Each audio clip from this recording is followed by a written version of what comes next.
Durant 2 mois, soit 60 jours, je vais m'entraîner avec Colin, alias Duragon Sama, à hauteur de 2 séances par semaine. L'objectif est de réaliser cet enchaînement.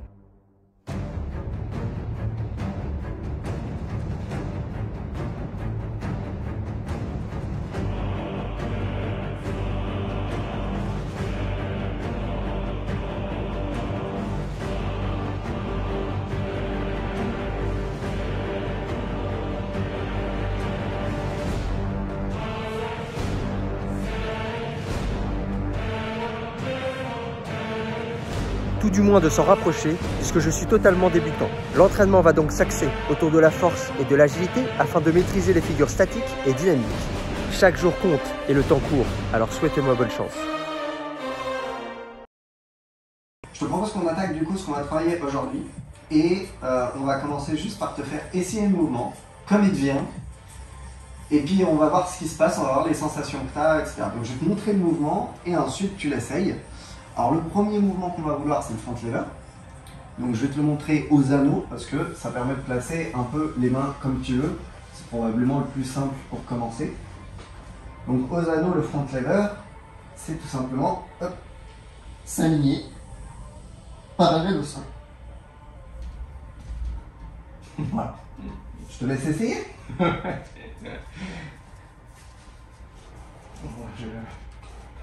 Comme tu le sens. Je me lance. Ouais, essaye comme tu le sens.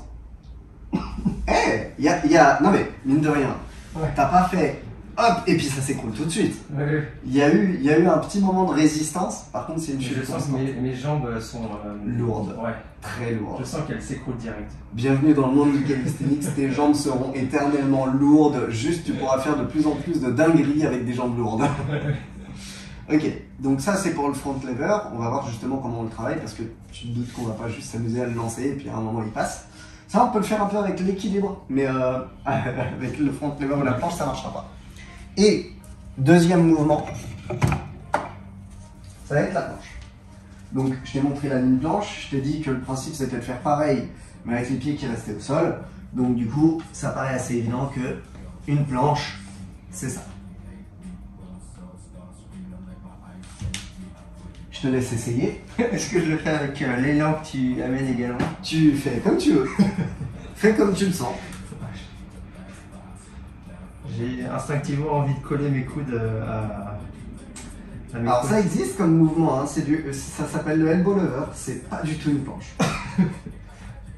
Ouais bah voilà, c'est vraiment très Bon. Comme prévu, je l'avais déjà dit dans la première vidéo, généralement le front lever est beaucoup plus accessible que la planche et on le voit parce que sur la planche, tu es loin de la bonne position et ça chute tout de suite. Sur le front lever, tu es quasiment en position et ça chute lentement. Donc aujourd'hui, on va surtout se concentrer sur le front lever. L'idée, c'est qu'on soit sûr que tu en aies un quasiment pour le combo final. La planche, on va quand même voir comment on peut la travailler. On va la travailler en fond en quelque sorte, on va faire en tâche de fond et on verra ce qu'on peut obtenir avec. Mais l'important c'est d'abord tu as un front lever. Si on arrive à t'obtenir un front lever rapidement, on fera l'inverse. On passera le front lever en tâche de fond et on se concentrera sur la planche. Mais à mon avis, une planche en 2 mois, c'est pas gourmand, c'est utopique. On va essayer. Et tu respires sinon tu vas mourir. Alors si tu t'empêches de respirer en street, je peux t'assurer que le décès arrivera rapidement dans les exercices. Ouais. Allez, encore une ou deux? Ouais. On sent la souffrance. Ouais, je sens, là, tu vois, je sens que les épaules... les deltoïdes, ouais, les deltoïdes ils prennent bien. Normalement les dorsaux aussi ils prennent bien. Allez, allez. Ok, on est bon.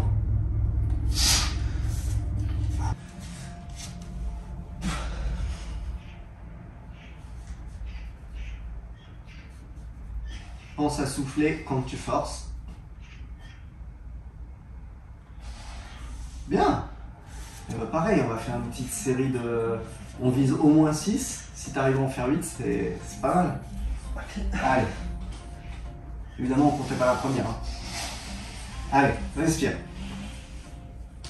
2, super. Pense à garder les bras bien tendus même à la fin. C'est très tentant de vouloir remonter en traction. Le problème, c'est que ça t'aidera pas pour la fronte à terme.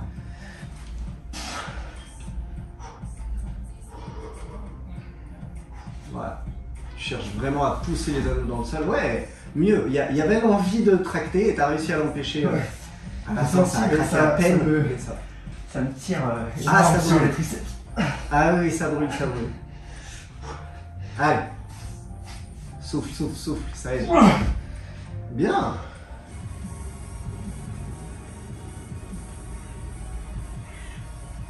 Ah, on commence à perdre en précision. Ah. Je le vois parce que tu restes pas exactement au même endroit une fois que tu as fait ton pas.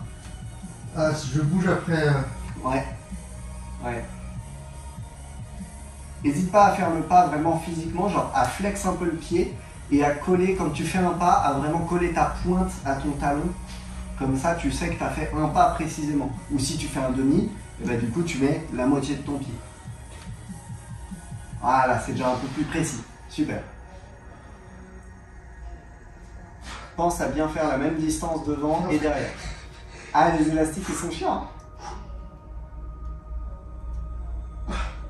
Allez. Continue bien de respirer. Ah, tu recules plus trop, tu recules plus beaucoup là. Ok, super. Bien. En fait, c'est les avant-bras qui. Les bouteilles, ce que je te disais, le grip. C'est pour ça qu'il va falloir travailler ce côté-là. Ok. Voilà. Hop, et tu remontes. Oui, mieux. Allez, encore. Allez, tu avances un petit peu en gardant le dos large. Et tu refais la même. Pense à souffler comme tu veux. De mourir. J'ai envie de fléchir les bras. Ah oui, t'as envie d'embrasser le sol, c'est normal. Ça s'appelle la gravité. Elle te dit bonjour. Merci. Allez, en plus. Voilà, élargis, élargis, élargis, élargis, élargis, élargis. Allez, encore. Et après, ce sera repos. Allez, la dernière. Élargis, élargis, élargis, élargis, élargis, élargis. Encore, encore, encore, encore. C'est bon, relâche. Ça fait mal, hein? C'est... Le monde de la planche est violent. Toi, c'est bien, tu découvres toutes les merveilles de notre sport, mais d'un coup, généralement, les gens, ils attendent un peu avant de se mettre direct à faire ce genre d'exercice, parce que justement, c'est un petit peu gourmand. Ce que je te propose, parce qu'il y a zéro risque et ça va nous permettre de bien se rendre compte de ce qui va être facile, envisageable, faut peut-être retravailler, c'est juste un swing. Je vais te montrer la version de luxe, ce que tu voudrais avoir si tout se passe nickel. Et ensuite, on va voir comment tu peux le faire de différentes manières et comment l'améliorer. La version de luxe, c'est que tu vas venir te tordre, shooter bien haut et te laisser remonter. Tu te doutes que ça va pas donner ça au premier coup. Parce que tu as dû voir, si tu analyses en détail, il y a quand même un putain de timing à avoir. C'est pas juste je jette mes pieds, c'est pas juste je fais une traction et ensuite comment tu fais pour revenir, pas lâcher derrière, pas aller te cliquer dans le mur, etc., etc. Allez, torsion, le kick. Ouais, mieux, un peu trop rapide. Alors l'agilité, souvent, ça paraît super vif. Et du coup, on va souvent trop vite. J'ai tendu les jambes avant d'avoir trop monté les genoux. Ouais, ouais, et puis aussi, tu as cherché à frapper. On appelle ça un kick, mais il faut voir que c'est un kick comme, encore une fois, un peu comme en boxe. C'est-à-dire, le kick, le but, c'est pas que ça fasse un impact et puis on relâche, c'est qu'on aille étirer au maximum. Comme dans un coup où tu vas chercher à frapper, passer au travers, continuer le mouvement. Là, c'est la même chose.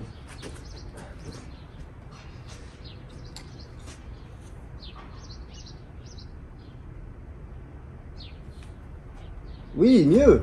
Oui, ça va. Faut pas oublier de replacer les mains et c'est pour ça que je te dis, n'hésite pas à kicker moins. Parce que tu as vu, ça donne une accélération. Là, justement, tu l'as vachement bien fait. Et du coup, ça te donne une accélération d'un coup.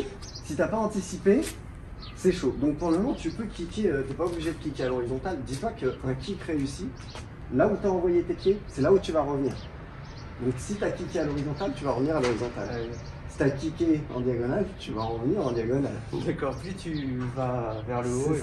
C'est ça. Et justement, on préfère que tu kicks pas très loin, mais par contre, tu arrives exactement à la même hauteur que là où tu as kické, donc tu as utilisé toute l'énergie que tu pouvais, plutôt que justement kicker comme une brutasse, pas monter aussi haut, et littéralement tu as cramé de l'énergie dans ton kick que tu n'as pas pu rentabiliser. En plus, ça sera plus fluide, parce que si tu as un gros kick et que tu ne l'utilises pas complètement, ça veut dire que tu es en train de te freiner, donc ça veut dire que ton accélération elle change. Alors que si tu as pris un kick pas très fort et que tu as tout utilisé, normalement ta vitesse, une fois qu'elle est mise en route, elle change plus trop. Et ce sera vachement mieux pour gérer tous les mouvements, justement pour éviter les blessures, parce que tu connais ta vitesse. C'est que tu es ici, le mouvement complet à l'arrêt, c'est ça. C'est hop, et tu changes. On va le décomposer évidemment. Donc au début, le mieux, c'est que tu cherches vraiment à faire une petite traction un peu sur le côté, et tu vas juste faire ton tour, poser ta main. Et ensuite tu changes. On va commencer par juste ça. Tu as vu que, alors que je suis resté à l'arrêt, juste le fait de pivoter ou ce genre de choses, ça remet déjà un petit peu d'élan. C'est quelque chose avec lequel tu vas travailler tout le temps.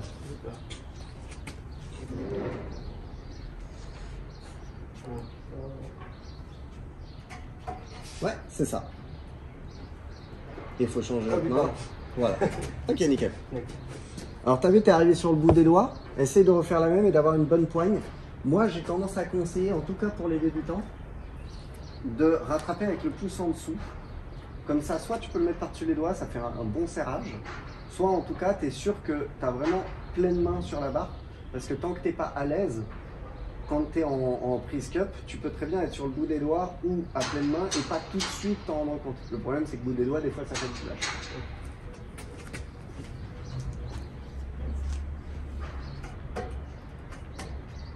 Tu vois là, par exemple, voilà. Non, mais en plus, justement, c'est un très bon exemple parce que tu étais un peu plus au bout des doigts et puis tu as envoyé ton autre main sans réfléchir. Alors, c'est passé, hein, donc voilà. Mais globalement, sur ce genre de truc, je pense qu'un peu moins, avec de la vitesse, avec de l'élan, et puis juste une main qui est un tout petit peu moins bien mise, où tu te dis, bah, il n'y a quasiment pas de différence, ça peut faire qu'au moment où tu lâches, ça fout. Ok, on fait la même avec un petit peu d'élan. Vas-y, je t'en prie. Donc je débarre avec de l'élan ou... Ouais, alors beaucoup moins que ce qu'on a fait tout à l'heure, hein. C'est vraiment juste un petit balancier devant-derrière. Et du coup, là, vu qu'on était à l'arrêt, on s'en foutait du timing.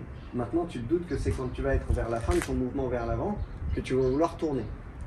Ça, c'est une des règles que tu retrouveras aussi énormément en agilité, c'est que dans tes élans, il faut toujours que tes transitions, rotations, jeu soient à ton pic de momentum. C'est-à-dire que tu es en train de monter, et à un moment, ça ralentit, tu es quasiment à la fin. C'est là que tu veux faire ton mouvement. Tu veux le faire un tout petit peu avant la fin pour que tu sois encore en train de monter, mais pas trop avant la fin parce que sinon tu pars de loin.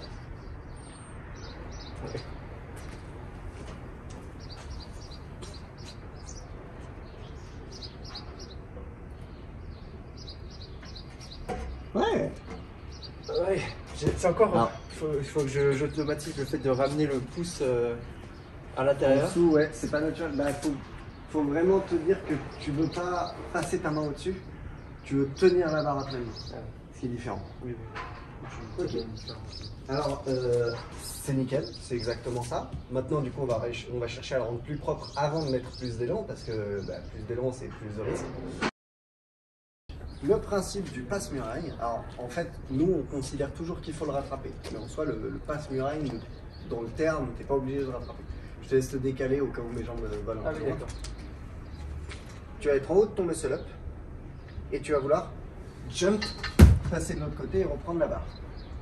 Je suppose que tu te doutes pourquoi j'ai dit que, à part si tu te sens ultra confiant et que tu sais que tu vas le rentrer, on ne va pas l'envoyer pour de vrai aujourd'hui. Mais on va déjà travailler au moins le fait de briser la peur de passer par-dessus et de comprendre comment ne pas se prendre les jambes dans la barre. Là, il passait. Là, il passait. Alors du coup, je vais pas te dire de le faire pour de derrière parce que c'est une bêtise. Ouais, allez, tu déconnes, mais par contre, quand une personne est vraiment prête, généralement, je vais avoir tendance à lui dire, là, c'est juste du mental. Donc tu le fais 4 fois de suite ici et ça passe, et tu réfléchis pas, tu vas ici et tu le fais. Faut pas se précipiter, faut pas courir, mais tu réussis 4 fois, tu fais la même ici. Si tu as réussi 4 fois là, il n'y a pas de raison. Je pense que en fait, j'ai déjà, ça m'arrive souvent de passer au-dessus d'un mur ou quoi, mais en fait, je prends la pulsion du sol, tu vois. Et, bah oui, et là, du coup, qu'il n'y a pas, bah, ça me déstabilise. Oui, parce qu'on va le faire là-haut, donc je vois pas pourquoi tu vas prendre la pulsion du sol. Donc là t'es bien. Moi, j'aimerais bien que tu m'en fasses encore 2. Parce que vu que le dernier, en soi, il passait, je revérifierai avec la vidéo parce que ça se passe vite quand même, mais le dernier, pour moi, il passait. Essaye d'en faire 2 autres pour voir si les 2 suivants, ils passent aussi. Parce que souvent, quand il y en a 3 qui passent d'affilée, c'est très bon signe.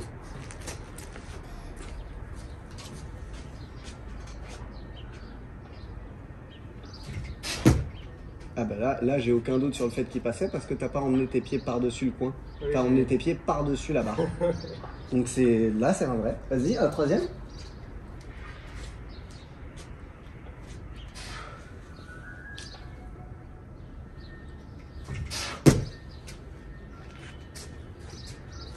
Mes félicitations monsieur. C'est un passe-muraille. Il est complètement validé, tu pourras le voir sur la caméra. Tes pieds, ils passent là. Donc c'est la hauteur de la barre. Donc ça, le passe-muraille, il est validé.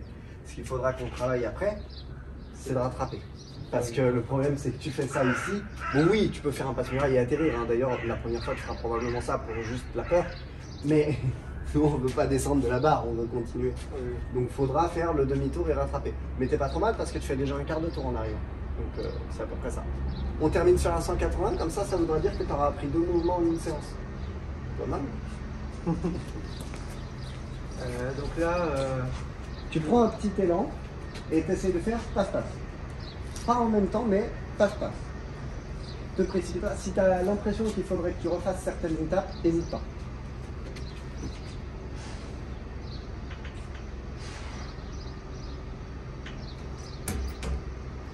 Et ben nickel, 2 mouvements en une séance.